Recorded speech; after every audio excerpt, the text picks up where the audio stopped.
mon rôle à la FPGQ est quand même de structurer au niveau de la stratégie, de la politique, puis on a refait le premier plan stratégique de la FPGQ.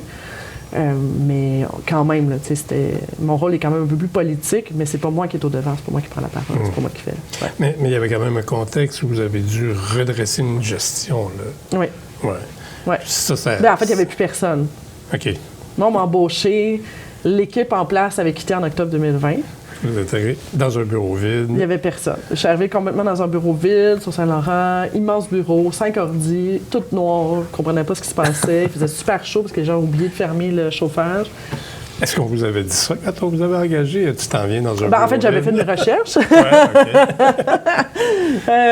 Parce que la FPJQ m'a appelé, parce que moi, j'ai pas postulé pour la FPJQ. Ouais. En fait, c'est une chasseuse de tête qui m'a appelé. Elle me disait, as-tu pensé à la FPJQ? Puis moi, je me souviens, je venais d'acheter une nouvelle maison, fait que je me revois en décembre avec le téléphone en me disant, mais pourquoi la FPJQ? Pourquoi vous voulez venir me chercher? Qu'est-ce que j'ai qui... Donc, après avoir discuté avec elle, elle m'a dit, ben pense-y, là, tu as les fêtes pour y penser, puis si t'es intéressé, envoie ton CV. J'envoie mon CV en me disant, on verra. J'ai passé une entrevue avec Claude Robillard, qui est l'ancien directeur, ou secrétaire général, là, je me souviens plus lequel titre il portait. Ouais, je pense que c'est secrétaire général. Michael Nguyen, qui était le président à ce moment-là, puis Alain Saunier. On n'a pas besoin de présentation.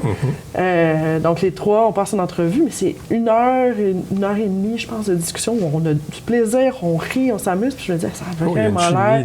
Tu sais, ça a vraiment l'air d'être intéressant. Puis ils me disent d'emblée, est-ce que tu as des questions pour nous? Ben, en fait, j'en ai quand même quelques-unes. Parce que j'ai tapé FPJQ, puis visiblement, vous avez comme un petit peu de problème. Donc, on a été super francs avec moi. Donc, et on m'a dit, on va te soutenir, on va t'accompagner, on vient de faire une évaluation de notre gouvernance, on est en train de changer. Donc, quand je suis arrivée, on est en train de refaire la refonte complète des règlements généraux. Donc, tu sais, j'ai pas... donc, ça s'est fait naturellement. Oui, c'est ça. Bon, ben encore une modification de règlements généraux, encore une planification stratégique. Bref, j'ai l'impression que je me suis faite comme une genre de spécialisation de votre société est en problème. Appelez-moi, je vais aller vous redresser, je vais vous faire ça, puis on va arriver à autre chose. Un 800 Martine, je peux régler votre... Mais c'est ça, mais j'aime beaucoup faire ça. Tu sais, reprendre, l'amener. Mais donc, vous aviez une page blanche aussi. On est en plus. Oui, effectivement. Il y a quand même eu.